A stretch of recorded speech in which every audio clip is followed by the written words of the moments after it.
Hello, welcome to Mindset Monday here at Create What You Want with Shauna St James. I am always so glad to see you, so welcome back.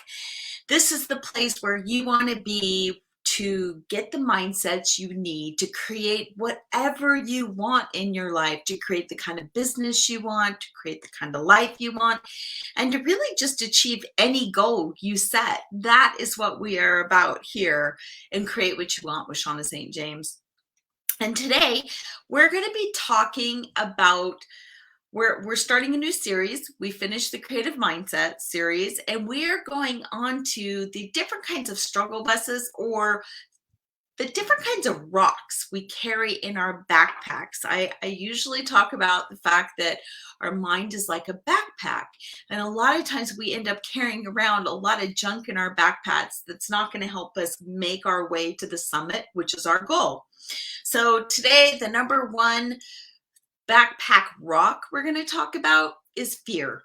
We're going to talk about how fear is something that holds us back, and 3 tools at the end. I want to give you 3 tools you can use to dump that fear rock, to get that fear rock out of our bag, right? And then I have a little fun giveaway for someone today. Someone's going to win a little fun giveaway before we say goodbye, just as a little surprise and a thank you. So, all right, I'm going to unpack how holding on to fear in our backpacks keeps us stuck and really keeps us from making the changes that we need to make in our lives.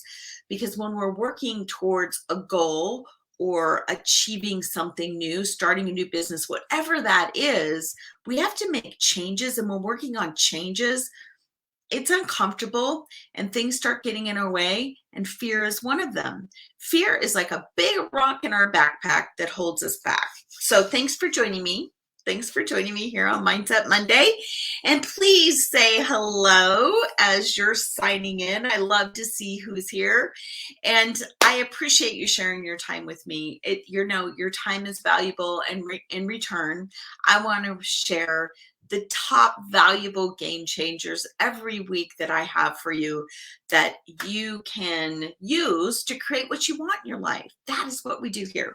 So I want to ask for anyone that's here, even if you're watching this in replay. Hi, Brenda. Good to see you. Welcome. Even if you're watching this in replay, I want you to tell me, what is one thing you did this weekend? What is one self-care activity, got my mouth full today, that you did this weekend? What's one thing that brought you joy that you did as a self-care activity? I'll share mine. I kind of had a lot of them this weekend. It was kind of a full weekend, but my daughter came in town, so I got to see my daughter and my son-in-law. That's always fun because they don't live in town here. And I got to go to a wedding and reconnect with a lot of old friends and make some new friends. I mean, weddings are fun. That was so fun. And then I did some real stuff. I cleaned out a closet. Maybe not super exciting, but that is a form of self-care for me when I get things organized. And then I got a guest room ready because I recently moved, so I still have things kind of in flux over here. But let me know, share what you did this weekend for one self-care activity. All right, I'm Shauna St. James, and I am a creative and an author, and I'm also a creative coach. So really over a decade of experience. I've got a lot of experience with helping people, and especially thousands of creatives, really help them transform their mindsets so that they can create what they want in their lives and achieve what goals they set. And it's really more than about just creating gorgeous art. When I was first starting being a creative coach, it was really about helping people tap into their creativity for them to be able to use it to create more art. But as I've gone through and learned and I'm kind of a learning junkie, I realized that really it's our creative power that is our source. That is our complete resource that we have already inside of ourselves to create whatever we want in our lives. And then there are a lot of things that get in the way of us using that creative power. And all of that creative power, of course, is in our mind, right? Our minds are like backpacks, and we carry a bunch of other things in our backpacks that get in the way from us using that creative power. So that's what we're talking about. Oh, the Badger game. Oh, that's so fun. Madison, Wisconsin Badger games. Can't beat those. Hey, Ira, good to see you. Good to see you. The question was, for if you came in late, Ira, for anyone else that's getting here late, what is one thing you did for yourself this weekend that you could consider a self-care activity? I consider a self-care activity anything that really brings you joy or anything that really made you feel good. So whatever that is for you, I would love to hear what that is, what you did. All right, everything we can ever want begins with our minds, begins right here. It begins with our mindset, begins with what's in our backpack. Our minds are like backpacks. And it's what it's in your backpack that really decides whether you're going to get to the summit or not. And the summit is always your goal. Whatever that is you want, whatever that is you want to create in your life, that is the summit. So it really matters that we have the right tools and the right supplies inside our backpacks for us to make it there, because we're going to encounter a lot of challenges along the way. You know what oh, you went out to eat. Yay. I love going out to eat too. Good deal. Thanks for sharing that, you guys, Brenda and Ira. And like I said, anyone in replay, I want to hear from you too. So that whatever is in your backpack, we'll get back to that, is going to determine whether you succeed or don't succeed. So here it is. Here inside Shauna St. James, Create What You Want, Shauna St. James, we want to talk about, do you have the right supplies? What are the right supplies? And maybe what are the ones that are getting in your way? What are the tools that you can use to get rid of the rocks, to clean out your backpack so you can get where you want to go? Oh, someone went shopping with their teenager. Yay.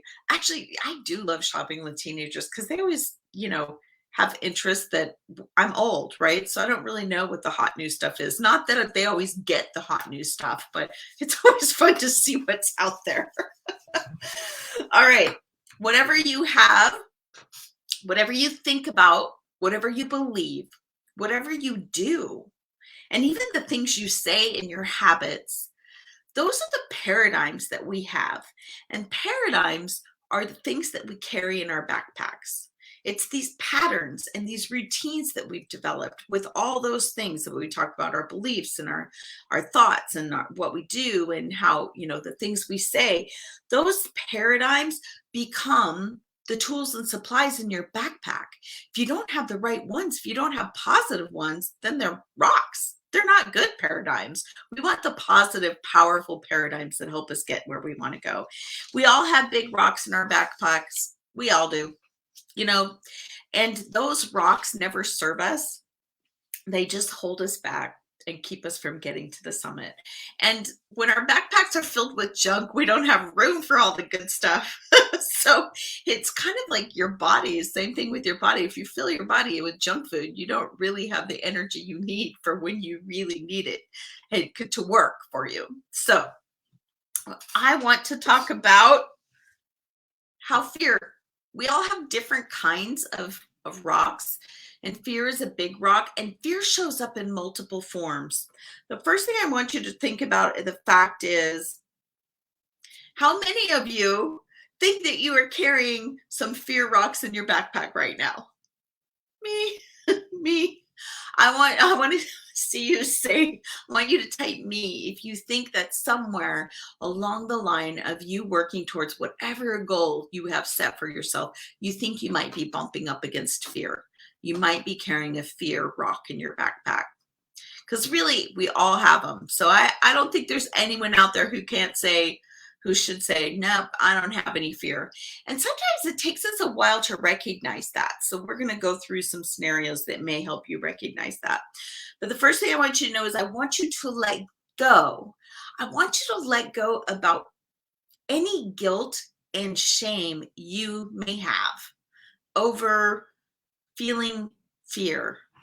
Fear is really, it's a human condition. It is how we're wired. We are scientifically wired to protect ourselves. Fear is this part of us that we can't escape it. I don't want you to feel bad or feel guilty or constantly reprimand yourself for being fearful, because you're not alone. We all have it. We're wired that way. That's part of how we're made as human.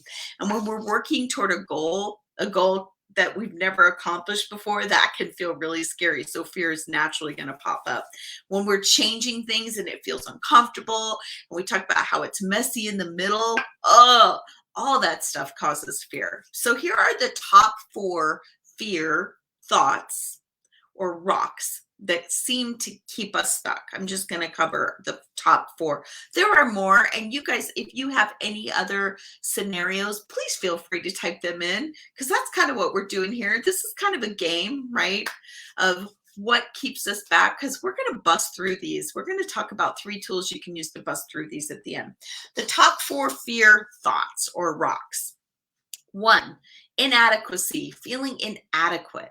Oh, or some people call this the imposter syndrome. For some reason, the imposter syndrome word doesn't work for me, but for me, it's the not enough syndrome. The not enough syndrome. I'm not good enough. My art isn't good enough. If you're an artist, you oh my gosh, how many times have we said that to ourselves?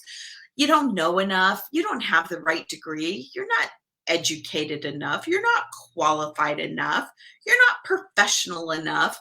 The not enoughs, that inadequacy, the not enough syndrome. That's a huge fear that can hold us back. I've been in survival mode for so long, it's hard to let my guard down. Yeah. Being really protective. We're going to talk about that too. Thanks for sharing that, Ira. Number two rock is uncertainty. When we are facing uncertainty, it's huge. It feels so risky. There's no guarantee. We don't have a guarantee of what those results are going to be, right? Maybe we don't know all the steps. That's a big uncertainty. You know what you want, but you have no idea what it's going to take to get there. That feels scary. That feels risky. Or maybe we're unsure about whether we can achieve the results, the uncertainty. We just don't necessarily believe in ourselves. We don't trust ourselves. And that risk is so overwhelming. That risk and that fear is so overwhelming, it paralyzes. Or maybe it's that uncertainty that makes you feel so out of control. I don't like doing things when I feel like things are so out of control. That's a big fear. Another fear rock, a big fear rock, is fear of failure. Oh, where you just don't want to put yourself out there, because what if the thought of not succeeding is sometimes worse than taking the risk to achieve it? Or maybe you're fearful of, if you fail, that judgment that comes from others. Or maybe you're afraid of getting hurt. If we fail, we really feel like failures to ourselves. So not necessarily being hurt from other people, although judgment can definitely make us feel that way. But that fear of failure that's gonna hurt. We don't really want to feel hurt. Nobody wants to feel that. And then the fear of failure, sometimes like when we catastrophize things, oh my gosh, we think of the worst possible scenario outcome. And just that thought keeps us from moving forward. That kind of fear is paralyzing. The fear of rejection, that's a huge rock too, where we think, well, what if they don't like what it is I'm creating? What if they don't like what I have to offer? What if they don't like me? Oh my gosh, the fear of rejection can really keep people stuck, keep people paralyzed. Or what if others think I'm ridiculous or think I'm selfish? Like all those things of rejection, those concepts of what other people are going to think, that fear of rejection. And then the 5th rock that I'm going to cover today, this is kind of our last fear thought rock, that FOMO, right? We hear about FOMO all the time. FOMO, where we're focused on what everybody else is doing. We're so focused on what everybody else is doing and where everyone else is succeeding. And I call it the comparison caboose. We're focusing on the wrong thing because we're focusing on what we don't have. We're focusing on what someone else who's way ahead of us, we don't know their whole story. We're so focused on what they have and what we see that we completely lose sight and lose our power in what we can do to move ourselves forward. But we're so afraid of missing out because somebody else has already been there. Somebody else already has it. That FOMO really gets us. Okay, so here are the top 7 fear symptoms. The symptoms. So these are more our behaviors or actions. Those are more the things, the thoughts that we have, but here's how they show up in our actions. Procrastinating. Oh, I confess, who else is a procrastinator? Do any of these, have any of these hit home with you? Me. I want to see me if any of these have hit home from you. If you are a procrastinator, you just can't, you keep finding reasons why you can't do something. Keep finding reasons why you can't. You say things like, if only, if I could just, those kinds of things keep us procrastinating. We just keep putting off the things that we can do. That is a good sign that you're dealing with a big fear rock. Or maybe you're dealing with things that numb you. Numbing behaviors, I call them. And these things can be very scary. They can be when you just want to check out and you don't want to feel that. You really don't want to feel the fact that you are letting yourself down or you're not going for your goal. You do things that numb. You can numb with food. You can numb with alcohol. You can numb with TV and tech, right? There's nothing wrong with taking a break and doing some Netflix binging every once in a while. But if you find that that is getting in the way of you actually moving forward on something you want, you may be using that. It may be a fear block. It may be a fear block. That can be that way. Then the other one that shows up a lot, this is really common, is if you just stay busy all the time. You're constantly staying busy with all this stuff. So you just don't have time. You can't find time for that. That can be a numbing behavior. It keeps you from really feeling that, getting in touch with that feeling of a desire and a longing and what your heart is really calling you to do. A numbing behavior. Micromanaging, number 3. Micromanaging, where you focus on all the minutia and the stuff that really isn't a game changer or doesn't matter, but that becomes so big, it keeps you from really working on the big picture. Micromanaging, huge fear rock. It's your way of feeling, it helps you feel in control. When you start micromanaging all these other things, it helps you feel safe and it feels less risky. A lot of times we call those people control freaks, right? If you have someone, you're like, oh, she's such a control freak. Sometimes all that micromanaging is really coming from fear. All right, if you avoid making decisions, number 4, the number 4 behavior, fear rock. If you're just constantly ignoring the choices that you do have, the options you do have, and you just avoid making decisions, that can be another sign that fear is holding you back. Or you use obligations and responsibilities as excuses. This was me. This was me. Everyone else's needs or wants, they weren't even always needs, came before what I wanted to do. And I used it as a cop-out. I used this as an excuse for me not to be going for what I wanted, for me not to do something that fulfilled me, because actually I was afraid to do it. So the behavior that showed up for me was I just let everybody else's stuff take priority. And I didn't want to disrupt or inconvenience anyone. And I always had, the kids' activities and the laundry and the household chores. And there were always reasons, responsibilities, and obligations that kept me from really trying to do what I wanted to do, for going for my dream. That was how fear showed up for me. And then that leads, this kind of is a path down the road to when you start doing that, then resentment and anger start showing up. Do you ever feel really angry about all that stuff that you do for everyone else and you never get to do anything for yourself? You kind of start going into that victim mode, or you resent a relationship that you have, because everything that they're demanding and it's not letting you don't have any time to do what you want, or they don't have any respect for what you want. Those kinds of victim mentalities, and I lovingly say this, people, I am not pointing any fingers, because I'm the pink finger is me, right? When, what did they say? When you point at someone, at three point back at you. I was there. That's the reason why I can talk about this so authentically, because I was there when I let that take priority.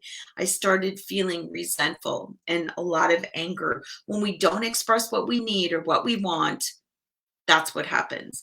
And then that can grow bigger and turn into illness, anxiety, depression, even physical illness, right? Or you start isolating and you start pulling yourself back. You withdraw from things. There are so many ways that fear can play out in our lives. And I want you to be really thinking about these, because sometimes it we don't even realize that we're doing it. It's just so easy for fear to take over, because it's how we're naturally wired. And because we're naturally wired like that, we don't always pick up on it. We don't always catch it. So that leads us to, if any of those are you, please don't be hard on yourself. Once again, this isn't about guilt or shame. This is just about moving forward. We're moving forward. We are being solution oriented, solution focused. 3 tools you can use to dump these fear rocks. Dump these. Who wants to dump the fear rocks? Yes, please say me if you want to dump the fear rocks. All right. First thing you need to do, awareness. I want you to have some awareness around it, because that is the first step. The first step to getting past any fear is being aware that it's there. Oh my gosh. So I want you to ask yourself, what is really holding me back? What is really holding me back from going for what I want? Which scenario of these, do any of these hit home with you? Are you seeing any of these show up in your lives? Which scenario do you is kind of your backup, your go-to? We tend to have the same ones that we use over and over again. It's just how there's a lot of reasons why that happens, but that doesn't matter so much as just being aware of what that is, not necessarily where it came from. If you're inside the Creative Jumpstart program, we dig a little deeper into where those came from and how we can disrupt those and throw those out, and how we can really reset those. But for right now, I just want you to think, okay, what fear rocks am I carrying? How are they showing up? And then number 2, I want you to acknowledge it. Acknowledge it. Accept it. Yep, I'm dealing with fear. No judgment there. No judgment there. Why? Because it's how we're wired. It's how we're innately human, wired to protect ourselves and to not experience hurt, right? Our minds want to do everything to avoid pain. So that's how we're wired. I want you to give yourself grace. And I want you to prepare, when you're acknowledging this, I want you to go through your mind and prepare for the worst result. What is the worst thing that could happen if you tried this, if you went for this dream? Now I'm going to put a little personal story in here, and I kind of debated on this, but I'll go ahead and share it. Sometimes those questions right there, what is the worst thing that could happen? Sometimes they are huge.